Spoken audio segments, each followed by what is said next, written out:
Good afternoon hello doctor कार्यक्रम के स्वागत है। ನಾನು ಲಕ್ಷ್ಮಿ।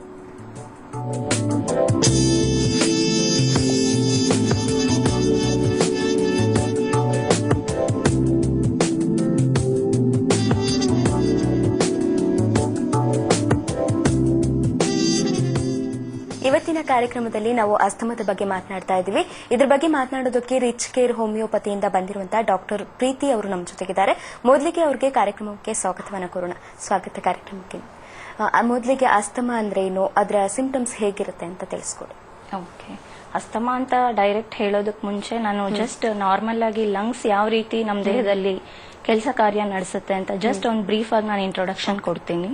ಸೊ ಯೂಶಲಿ ಏನಾಗುತ್ತೆ, ವಾತಾವರಣದಲ್ಲಿ ನಮಗೆ ಸಿಗುವಂತ ಒಳ್ಳೆ ಗಾಳಿ ಅಂದ್ರೆ ಲೈಕ್ ಆಕ್ಸಿಜನ್ ಅನ್ನ ಏನಾಗುತ್ತೆ ನಾವು ಉಸಿರಾಟ ಆಡೋವಾಗ ಏನಾಗುತ್ತೆ ಅದು ಗಾಳಿಯ ರಂಧ್ರ ಅಂದ್ರೆ ಏರ್ವೇಸ್ ಮುಖಾಂತರ ಅದೇನಾಗುತ್ತೆ ಲಂಗ್ಸಿಗೆ ಹೋಗಿ ಅದು ನಂತರ ಅಲ್ಲಿ ರಕ್ತದ ಮುಖಾಂತರ ಸೇರಿ ಅದು ನಮ್ಮ ದೇಹದ ಎಲ್ಲಾ ಭಾಗಗಳಿಗೆ ಸ್ಪ್ರೆಡ್ ಮಾಡುವಂತ ಕಾರ್ಯ ನಿರ್ವಹಿಸುತ್ತೆ। ಅದ್ರ ಜೊತೆಲಿ ಅದೇ ರೀತಿ ನಮ್ಮ ದೇಹದಲ್ಲಿ ಉತ್ಪತ್ತಿ ಆಗುವಂತಹ ಕೆಟ್ಟ ಗಾಳಿ ಅಂದ್ರೆ ಕಾರ್ಬನ್ ಡೈಆಕ್ಸೈಡ್ ಅಂತ ಏನ್ ಹೇಳ್ತೀವಿ ಅದು ನಮ್ಮ ದೇಹದಿಂದ ಹೊರಗಡೆ ಹಾಕುವಂತ ಕೆಲಸ ನಮ್ಮ ಲಂಗ್ಸ್ ಮಾಡುವಂತದ್ದು ನಿಜವಾದ ರೂಪ। ಸೊ ಅದೇ ರೀತಿ ಏನಾಗುತ್ತೆ ನಮ್ಮ ಲಂಗ್ಸಿಗೆ ಒಂದು ಕೆಪಾಸಿಟಿ ಅಂದ್ರೆ ಲೈಕ್ ಎಕ್ಸ್ಪಾನ್ಷನ್ ನೇಚರ್ ಅಂತ ಹೇಳ್ತೀವಿ।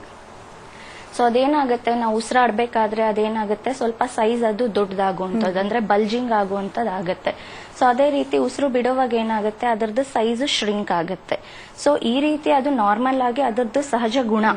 ಸೊ ಬಟ್ ನಾವು ಯಾವುದೇ ರೀತಿ ಉಸಿರಾಟಕ್ಕೆ ತೊಂದರೆ ಅಂತ ಜಸ್ಟ್ ಒಂದು ಸಣ್ಣದಾದ ನೆಗಡೆಯಿಂದ ಹಿಡಿದು ಲೈಕ್ ಅಸ್ತಮಾ ಇರ್ಬೋದು ಅಥವಾ ಈವನ್ ಲಂಗ್ ಕ್ಯಾನ್ಸರ್ ವರ್ಗೂ ನಾವು ನೋಡ್ತಾ ಹೋದ್ರೆ ಎಲ್ಲಾ ರೀತಿ ಉಸಿರಾಟಕ್ಕೆ ತೊಂದರೆಯಲ್ಲಿ ಏನಾಗುತ್ತೆ ಆ ಲಂಗ್ಸ್ ತನ್ನ ಎಕ್ಸ್ಪ್ಯಾಂಡಿಂಗ್ ನೇಚರ್ ಅಥವಾ ಆ ಕೆಪಾಸಿಟಿಯನ್ನ ಏನಾಗುತ್ತೆ ಕಳ್ಕೊಳ್ಳುವಂತ ಸಾಧ್ಯತೆ ಹೆಚ್ಚಿರ್ತಾ ಹೋಗುತ್ತೆ। ಸೊ ಈ ರೀತಿ ಆಗೋದಕ್ಕೆ ತುಂಬಾನೇ ಕಾರಣ ಇರುತ್ತೆ।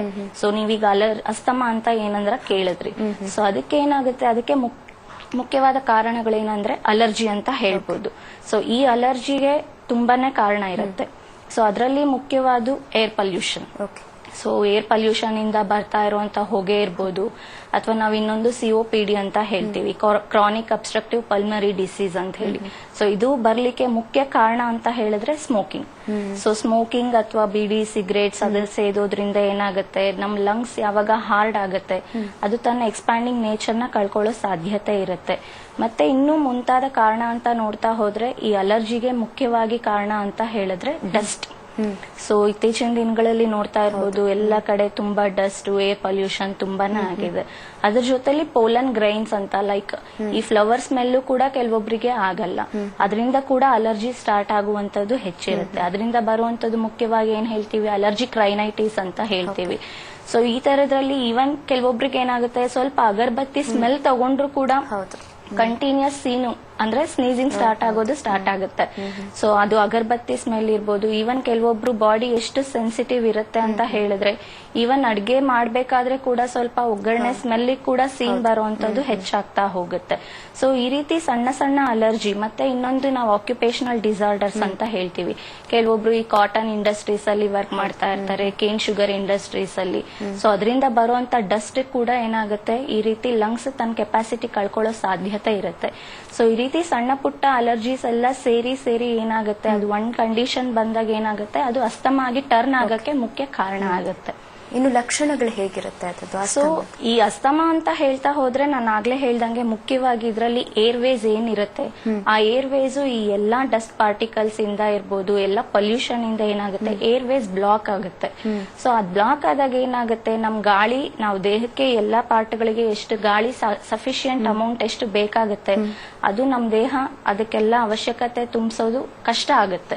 ಸೊ ಅದು ಕಷ್ಟ ಆದಾಗ ಏನಾಗುತ್ತೆ ಆ ಏರ್ವೇಸ್ ಯಾವಾಗ ಬ್ಲಾಕ್ ಆಗಿ ಅಲ್ಲಿ ಇನ್ಫ್ಲೆಕ್ಷನ್ ಆದಾಗ ಏನಾಗುತ್ತೆ ಅಸ್ತಮಾ ಪ್ರಾಬ್ಲಮ್ ಸ್ಟಾರ್ಟ್ ಆಗ್ತಾ ಹೋಗುತ್ತೆ। ಇನ್ನು ಇದರದ್ದು ರೋಗ ಲಕ್ಷಣಗಳು ಅಂತ ನೋಡ್ತಾ ಹೋದ್ರೆ ಕೆಲವೊಬ್ಬರಿಗೆ ತುಂಬಾ ಇದ್ರದ್ದು ಮುಖ್ಯವಾದ ರೋಗ ಲಕ್ಷಣ ಹೇಳೋದಂದ್ರೆ ಉಸಿರಾಟಕ್ಕೆ ತೊಂದರೆ ಆಗುವಂತದ್ದು। ಸೊ ಅದು ಉಸಿರಾಟಕ್ಕೆ ತೊಂದರೆ ಕೆಲವೊಬ್ಬರಿಗೆ ಏನಾಗುತ್ತೆ ನೈಟ್ ಟೈಮ್ ಅಗ್ರವೇಷನ್ ಅಂತ ಹೇಳ್ತೀವಿ, ಅಂದ್ರೆ ಮಿಡ್ ನೈಟ್ ಅಥವಾ ಅರ್ಲಿ ಮಾರ್ನಿಂಗ್ 4 to 5 o'clock ಹೆಚ್ಚಾಗುವಂತ ಸಾಧ್ಯತೆ ಇರುತ್ತೆ।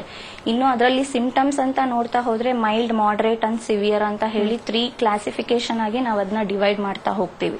ಯೂಶಲಿ ಮೈಲ್ಡ್ ಅಟ್ಯಾಕ್ಸ್ ಬಂದಾಗ ಏನಾಗುತ್ತೆ ತನ್ನಷ್ಟಕ್ಕೆ ತಾನೇ ಬಾಡಿಗೆ ರೋಗ ನಿರೋಧಕ ಶಕ್ತಿ ಅನ್ನೋದಿರುತ್ತೆ। ಸೊ ಆತರ ಫ್ರೀಕ್ವೆಂಟ್ ಆಗಿ ಕೋಲ್ಡ್ ಕಾಫ್ ಅಂದ್ರೆ ಅಪ್ಪರ್ ರೆಸ್ಪಿರೇಟರಿ ಟ್ರಾಕ್ಟ್ ಇನ್ಫೆಕ್ಷನ್ ಅಂತ ಹೇಳ್ತೀವಿ। ಸೊ ಅಲ್ಲಿ ತನ್ನಷ್ಟಕ್ಕೆ ತಾನೇ ಬಾಡಿ ಅದನ್ನ ರಿಕವರಿ ಮಾಡ್ಕೊಳ್ಳುವಂತ ಕೆಪಾಸಿಟಿ ಇರುತ್ತೆ. ಸೊ ಇನ್ನು ಮಾಡರೇಟ್ ಅಟ್ಯಾಕ್ಸ್ ಅಂತ ಹೇಳ್ತಾ ಹೋದಾಗ ಏನಾಗುತ್ತೆ, ಇಲ್ಲಿ ನಾವು ಸೀಸನಲ್ ವೇರಿಯೇಷನ್ಸ್ ನ ಕೂಡ ನೋಡಬಹುದು. ಸೊ ಕೆಲವೊಂದ್ಸಲ ಏನಾಗುತ್ತೆ, ಒಬ್ಬೊಬ್ಬರಿಗೆ ಬರೀ ಸಮ್ಮರ್ ಸೀಸನ್ ಅಲ್ಲಿ ಮಾತ್ರ ಡಸ್ಟಿಗೆ ಎಕ್ಸ್ಪೋಸ್ ಆದಾಗ ಮಾತ್ರ ಬರುವಂತದ್ದು. ಮತ್ತೆ ಚಳಿಗಾಲ ಮಳೆಗಾಲ ಸ್ಟಾರ್ಟ್ ಆದಾಗ ಇನಿಷಿಯಲಿ 1 ವೀಕ್ ಅಥವಾ 1 ವಾರ ಅಥವಾ 10 ದಿವಸ 15 ದಿವಸ ಸ್ವಲ್ಪ ಬಾಡಿ ಆ ವಾತಾವರಣಕ್ಕೆ ಅಡ್ಜಸ್ಟ್ ಆಗೋವರೆಗೂ ಸ್ವಲ್ಪ ವ್ಯತ್ಯಾಸಗಳು ಕಾಣ್ತಾ ಹೋಗುತ್ತೆ. ನಂತರ ಬಾಡಿ ಅದಕ್ಕೆ ಸ್ವಲ್ಪ ಅಡ್ಜಸ್ಟ್ ಆದ್ಮೇಲೆ ವಾತಾವರಣಕ್ಕೆ ತನ್ನಷ್ಟಕ್ಕೆ ತಾನೇ ಕಂಟ್ರೋಲ್ ಆಗುವಂತ ಕೆಪಾಸಿಟಿ ಇರುತ್ತೆ.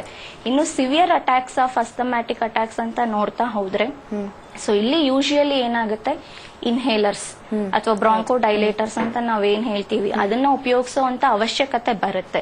ಯಾಕಂದ್ರೆ ಲಂಗ್ಸ್ ಯಾವಾಗ ತುಂಬಾ ಹಾರ್ಡ್ ಆಗ್ಬಿಟ್ಟಿರುತ್ತೆ, ಸೊ ನಾವ್ ಎಷ್ಟೇ ಗಾಳಿ, ಕೆಲವೊಂದ್ಸಲ ನಾವು ನೋಡಿರ್ತೀವಿ ಬಾಯಲ್ಲಿ ಕೆಲವೊಬ್ರು ಉಸಿರಾಡೋದನ್ನ ಸಹ ನಾವು ನೋಡ್ತಾ ಹೋಗ್ತೀವಿ. ಯಾಕಂದ್ರೆ ಅವ್ರ ಮೂಗಿನ ರಂಧ್ರಗಳು ಕೂಡ ಏನು ಗಾಳಿ ಸೇವನೆ ಆಗ್ತಾ ಇರುತ್ತೆ, ಅಷ್ಟು ಬಾಡಿಗೆ ಅಮೌಂಟ್ ಸಫಿಶಿಯಂಟ್ ಆಗ್ತಾ ಇರಲ್ಲ. ಸೊ ಅದ್ರ ಅವಶ್ಯಕತೆ ಹೆಚ್ಚಾದಾಗ, ಹೆಚ್ಚಿನ ಪ್ರಮಾಣದಲ್ಲಿ ನಮ್ಗೆ ಗಾಳಿ ಬೇಕಾದಾಗ ಏನಾಗುತ್ತೆ, ಕೆಲವೊಬ್ರು ಬಾಯಲ್ಲಿ ಕೂಡ ಉಸಿರಾಡೋದನ್ನ ನಾವು ಕಾಣ್ತಾ ಹೋಗ್ತೀವಿ. ಎನಿ ಟೈಮ್ ಇನ್ಹೇಲರ್ ಅನ್ನ ತಗೊಳ್ತಾ ಇರ್ತಾರೆ, ಅದು ಎಷ್ಟು ಮಟ್ಟಿಗೆ ಸರಿ ಅಂತ? ಆರೋಗ್ಯಕ್ಕೆ ಬೇರೆ ಏನೋ ಪ್ರಾಬ್ಲಮ್ ಆಗಲ್ವಾ ಅಂತ? ಆರೋಗ್ಯಕ್ಕೆ ಬೇರೆ ರೀತಿ ಪ್ರಾಬ್ಲಮ್ಸ್ ಅಂತೂ ಡೆಫಿನೆಟ್ಲಿ ಆಗೇ ಆಗುತ್ತೆ. ಬಟ್ ಆ ಟೈಮ್ ಅಲ್ಲಿ ಅವ್ರು ಬ್ರಾಂಕೋ ಡೈಲೇಟರ್ಸ್ ಅಥವಾ ಇನ್ಹೇಲರ್ಸ್ ಯೂಸ್ ಮಾಡೋದ್ರಿಂದ ನಾನು ಆಗ್ಲೇ ಹೇಳ್ದೆ, ಗಾಳಿ ರಂಧ್ರ ಏರ್ವೇಸ್ ಎಲ್ಲ ಬ್ಲಾಕ್ ಆಗಿರುತ್ತೆ ಅಂತ. ಸೊ ಆ ಏರ್ವೇಸ್ ಅವರು ಬ್ರಾಂಕೋ ಡೈಲೇಟರ್ಸ್ ಅಥವಾ ಇನ್ಹೇಲರ್ಸ್ ಏನ್ ಯೂಸ್ ಮಾಡ್ತಾರೆ, ಆ ಟೆಂಪರರಿ ಪೀರಿಯಡ್ ಅಷ್ಟೇ ಮಾತ್ರ ಏನಾಗುತ್ತೆ, ಆ ಏರ್ವೇಸ್ ಎಲ್ಲ ಓಪನ್ ಅಪ್ ಆಗೋ ಸಾಧ್ಯತೆ ಇರುತ್ತೆ. ಸೊ ಅದು ಓಪನ್ ಅಪ್ ಆದಾಗ ಏನಾಗುತ್ತೆ, ಅವ್ರಿಗೆ ತಕ್ಷಣಕ್ಕೆ ಸ್ವಲ್ಪ ರಿಲೀಫ್ ಸಿಕ್ಕೋ ಚಾನ್ಸಸ್ ಇರುತ್ತೆ. ಸೊ ಅದು ಕೆಲವೊಬ್ರು ಏನ್ ಮಾಡ್ತಾರೆ, ಮಾರ್ನಿಂಗ್ 1 ಟೈಮ್ ತಗೊಳ್ತಾ ಇರ್ತಾರೆ, ಈವ್ನಿಂಗ್ 1 ಟೈಮ್ ತಗೊಳ್ತಾ ಇರ್ತಾರೆ, ಕೆಲವೊಬ್ರಂತೂ 3 ಟೈಮು ತಗೊಳ್ತಾ ಇರ್ತಾರೆ, ಆಫ್ಟರ್ನೂನ್ ಮತ್ತೆ ಮಾರ್ನಿಂಗ್ ಈವ್ನಿಂಗ್ ಎಲ್ಲ ಟೈಮು. ಮತ್ತೆ ಕೆಲವೊಬ್ರು ಈ ತುಂಬಾ ಹೈಟ್ ಪ್ಲೇಸಸ್ ನಡೆಯಬೇಕಾದ್ರೆ ಅಥವಾ ಓಡ್ಬೇಕಾದ್ರೆ, ಈವನ್ ನಾವು ಚಿಕ್ಕ ಮಕ್ಕಳಿಗೂ ತಗೊಂಡ್ರೆ ಏನಾಗುತ್ತೆ, ಅಸ್ತಮ್ಯಾಟಿಕ್ ಅಟ್ಯಾಕ್ಸ್ ಇದ್ದಾಗ ಏನಾಗುತ್ತೆ, ಅವ್ರಿಗೆ ಈವನ್ ಸ್ಕೂಲಲ್ಲಿ ಎಲ್ಲಾ ಮಕ್ಕಳ ಜೊತೆ ಆಟ ಆಡ್ಲಿಕ್ಕೂ ಕೂಡ ಅವ್ರಿಗೆ ಕಷ್ಟ ಆಗೋ ಸಾಧ್ಯತೆನೂ ಇರುತ್ತೆ. ಸೊ ಅವಾಗ ಏನಾಗುತ್ತೆ, ತುಂಬಾ ಉಸಿರಾಡಕ್ಕೆ ತುಂಬಾ ಕಷ್ಟ ಆಗುವಂತದ್ದು, ಮತ್ತೆ ಅದರಿಂದ ಸ್ವೆಟ್ಟಿಂಗ್ ಆಗುವಂತದ್ದು, ಚೆಸ್ಟ್ ಕಂಜೆಷನ್ ಆಗುವಂತದ್ದು, ಎದೆ ಭಾಗದಲ್ಲಿ ತುಂಬಾ ಬಿಗಿ ಹಿಡಿಯುವಂತದ್ದು. ಸೊ ಇದರಿಂದ ಏನಾಗುತ್ತೆ, ರಕ್ತ ಸಂಚಾರದಲ್ಲಿ ಕೂಡ ಅಡೆತಡೆ ಉಂಟಾಗುತ್ತೆ ಅಂತಾನೆ ಹೇಳ್ಬೋದು. ಅಸ್ತಮದಿಂದ ಬೇರೆ ಯಾವ ರೀತಿ ಕಾಯಿಲೆಗಳೆಲ್ಲ ಬರಬಹುದು? ಅಸ್ತಮದಿಂದ ನಾನು ಆಗ್ಲೇ ಹೇಳ್ದ ಹಾಗೆ ಏನಾಗುತ್ತೆ, ಅಲರ್ಜೀಸ್ ಅಂತ ಹೇಳ್ದೆ. ಸೊ ಈ ಅಲರ್ಜಿ ಆದಾಗ ಈ ಸೈನಸ್ ಅಂತ, ಎಸ್ಪೆಷಲಿ ಏನ್ ಹೇಳ್ತೀವಿ ಸೈನುಸೈಟಿಸ್ ಅಂತ ಹೇಳ್ತೀವಿ, ಇದು ಯೂಶುವಲಿ ಏನಕ್ಕಾಗುತ್ತೆ ಅಂದ್ರೆ ನಮ್ ತಲೆ ಬುರುಡೆ ಅಂತ ಅಥವಾ ಸ್ಕಲ್ ಅಂತ ತಗೊಂಡ್ರೆ ಅಲ್ಲಿ ಯೂಶುವಲಿ ಏರ್ ಪ್ಯಾಕೆಟ್ಸ್ ಅಂತ ಇರುತ್ತೆ. ಸೊ ಆ ಏರ್ ಪ್ಯಾಕೆಟ್ಸ್ ಅಲ್ಲಿ ಯಾವಾಗ ಇನ್ಫೆಕ್ಷನ್ ಆಗುತ್ತೆ ಆ ಟೈಮಲ್ಲಿ ಏನಾಗುತ್ತೆ, ಸೈನುಸೈಟಿಸ್ ಅಂತ ಹೇಳ್ತೀವಿ. ಸೊ ಇದರಲ್ಲಿ ಅದರದ್ದು ರೋಗ ಲಕ್ಷಣಗಳು ನೋಡ್ತಾ ಹೋದ್ರೆ ಏನಾಗುತ್ತೆ, ಫ್ರಾಂಟಲ್ ಸೈನಸ್ ಅಂದ್ರೆ ಯೂಶುವಲಿ 4 ಸೈನಸಸ್ ಇರುತ್ತೆ ನಮ್ಮ ಬಾಡಿಯಲ್ಲಿ. ಸೊ ಅಲ್ಲಿ ಎಲ್ಲ ಇನ್ಫೆಕ್ಷನ್ ಆದಾಗ ಏನಾಗುತ್ತೆ, ಹೆಚ್ಚಾಗಿ ಎಲ್ಲರಲ್ಲಿ ಕಾಣಿಸ್ಕೊಳ್ಳುವಂಥದ್ದು ಈ ಹುಬ್ಬಿನ ಭಾಗದಲ್ಲಿ ಏನಾಗುತ್ತೆ, ತಲೆನೋವು ಕಾಣಿಸ್ಕೊಳ್ಳುವಂಥದ್ದು, ತಲೆ ಭಾರ ಆಗುವಂಥದ್ದು, ಮತ್ತೆ ಒಮ್ಮೆ ಸ್ನೀಸಿಂಗ್ ಒಂದ್ಸಲ ಸ್ಟಾರ್ಟ್ ಆಯ್ತು ಅಂದ್ರೆ ಒಂದು 10ರಿಂದ 15 ಅಥವಾ 20ವರೆಗೂ ಕಂಟಿನ್ಯೂಸ್ ಬರ್ತಾ ಹೋಗೋದು. ಮತ್ತೆ ಮೂಗಲ್ಲಿ ಯಾವಾಗ್ಲೂ ಅವ್ರಿಗೆ ನೀರ್ ರೀತಿ ಸೋರ್ತಾ ಹೋಗುತ್ತೆ. ಮತ್ತೆ ಕಣ್ಣು ವಾಟರಿ ಐಸ್ ಅಂತ ಹೇಳ್ತೀವಿ, ಯಾವಾಗ್ಲೂ ಕಣ್ಣಲ್ಲಿ ನೀರ್ ಬರುವಂತದ್ದು, ಇರಿಟೇಷನ್ ಆಗೋದು, ಎಸ್ಪೆಷಲಿ ಕಣ್ಣಿನ ತುದಿಯಲ್ಲಿ ಮತ್ತೆ ಮೂಗಿನ ತುದಿಯಲ್ಲಿ, ಕಿವಿಗಳಲ್ಲಿ, ಆ ತರದ್ರಲ್ಲೆಲ್ಲ ಯಾವಾಗ್ಲೂ ನವೆ ಹೆಚ್ಚಾಗುವಂತದ್ದು. ಸೊ ಅದಕ್ಕೇನ್ ಮಾಡ್ತಾರೆ, ಕೆಲವೊಂದ್ಸಲ ಈ ಇನ್ಹೇಲರ್ಸ್ ಕೂಡ ಅದು ಅದರಿಂದ ಕೂಡ ಅಲರ್ಜಿ ಬರೋ ಚಾನ್ಸಸ್ ಕೂಡ ಇರುತ್ತೆ ಅಂತಾನೆ ಹೇಳ್ಬೋದು. ಓಕೆ, ಇದ್ರ ಬಗ್ಗೆ ಇನ್ನಷ್ಟು ಮಾತನಾಡೋಣ. ಈಗ ಕಾರ್ಯಕ್ರಮದಲ್ಲಿ ಬ್ರೇಕ್.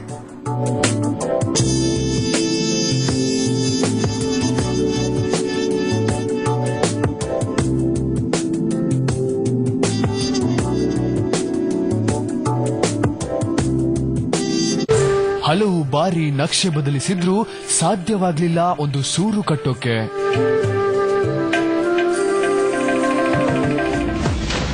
ತಾನೇ ಕಟ್ಟಿದ ಸ್ವಂತ ಮನೆಯಲ್ಲಿ ಕಾಡಿತ್ತು ಅಶಾಂತಿ ಎಂಬ ಭೂತ.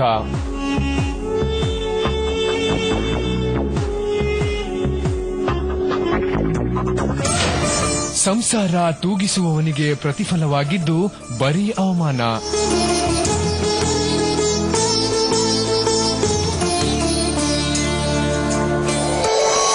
ಇವರ ಎಲ್ಲ ಸಮಸ್ಯೆಗಳಿಗೆ ಪರಿಹಾರ ದೊರಕಿದ್ದು ಸರಳ ವಿಜ್ಞಾನದಿಂದ. ವೀಕ್ಷಿಸಿ ಸರಳ ವಾಸ್ತು ಇಂದು ಸಂಜೆ 4 ಗಂಟೆಗೆ.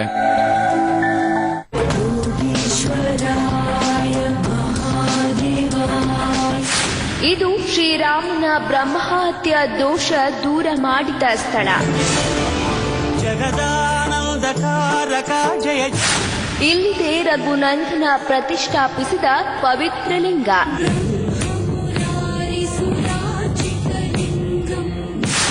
ಆರ್ಥಿಕ ಸಂಕಷ್ಟ ದೂರ ಮಾಡ್ತಾನೆ ಈ ರಾಮೇಶ್ವರ. ರಾಮ ರಾಮ ರಾಮ ರಾಮ ರಾಮ ರಾಮ. ವೀಕ್ಷಿಸಿ ಪುಣ್ಯಕ್ಷೇತ್ರ ಇಂದು ಸಂಜೆ 6:30ಕ್ಕೆ. ಮಕ್ಕಳನ್ನ ಸಾಯಿಸೋಕೆ ಬರ್ತಾ ಇದ್ದಾಳೆ ಮಲತಾಯಿ. ಸಾಕಷ್ಟು ವೇದನೆ ನೀಡುತ್ತೆ ಮದ್ರಾಸ್ ಐ. ಅಜ್ಜಿ ಕತೆ ಮತ್ತು ಇನ್ಫೋ ಗುರುಗಳಿಂದ ತುಂಬುತ್ತೆ ಜ್ಞಾನದ ಪಿಪಾಯಿ. ವೀಕ್ಷಿಸಿ ಅಜ್ಜಿ ಹೇಳಿದ ಕಥೆ ಇಂದು ಸಂಜೆ 7 ಗಂಟೆಗೆ.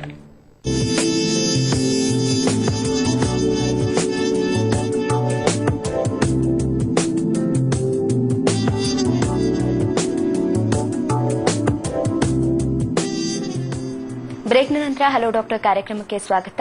ವೀಕ್ಷಕರೇ, ನೀವು ಕೂಡ ಕರೆ ಮಾಡಿ ನಿಮ್ಮ ಪ್ರಶ್ನೆಗಳಿಗೆ ಉತ್ತರವನ್ನ ಪಡ್ಕೊಳ್ಬಹುದು. ಇನ್ನು ಡಾಕ್ಟರ್, ನಾವು ಮಾತನಾಡ್ತಾ ಇದ್ವಿ ಅಸ್ತಮಾದ ಬಗ್ಗೆ. ಇದು ಅಸ್ತಮಾದಿಂದ ಸ್ಕಿನ್ ಅಲರ್ಜಿಯಿಂದ ಸ್ಕಿನ್ ಅಲರ್ಜಿ ಆಗುವಂತದ್ದು ಏನಾದ್ರೂ ಇದೆಯಾ? ಡೆಫಿನೆಟ್ಲಿ ಆಗೋ ಚಾನ್ಸಸ್ ಇರುತ್ತೆ. ಸೊ ನಾನು ಆಗ್ಲೇ ಹೇಳ್ದಂಗೆ ಅಲರ್ಜಿ ಅಂತ ತಗೊಂಡ್ರೆ ಏನಾಗುತ್ತೆ, ಸೊ ನಾನು ಆಗ್ಲೇ ಹೇಳಿದೆ ತುಂಬಾ ಡಸ್ಟ್ ಏರ್ ಪೊಲ್ಯೂಷನ್ ಇಂದ ಅಲರ್ಜಿ ತುಂಬಾ ಹೆಚ್ಚಾಗ್ತಾ ಇದೆ ಅಂತ. ಸೊ ಅದೇ ರೀತಿ ಯೂಶುವಲಿ ಆಕ್ಯುಪೇಷನಲ್ ಡಿಸಾರ್ಡರ್ ಅಂತ ನಾನೊಂದು ಎಕ್ಸಾಂಪಲ್ ಹೇಳಿದೆ. ಸೊ ಅದೇ ರೀತಿ ಫಾರ್ಮರ್ಸ್ ಅಂತ ತಗೊಂಡ್ರೆ ಈಗ ರೈತರೆಲ್ಲ ಏನ್ ಮಾಡ್ತಾರೆ, ಕೆಲವೊಂದ್ಸಲ ಎಲ್ಲ ಏನಂದ್ರೆ ಪೆಸ್ಟಿಸೈಡ್ಸ್ ಎಲ್ಲ ತುಂಬಾನೇ ಯೂಸ್ ಮಾಡ್ತಾ ಹೋಗ್ತಾರೆ.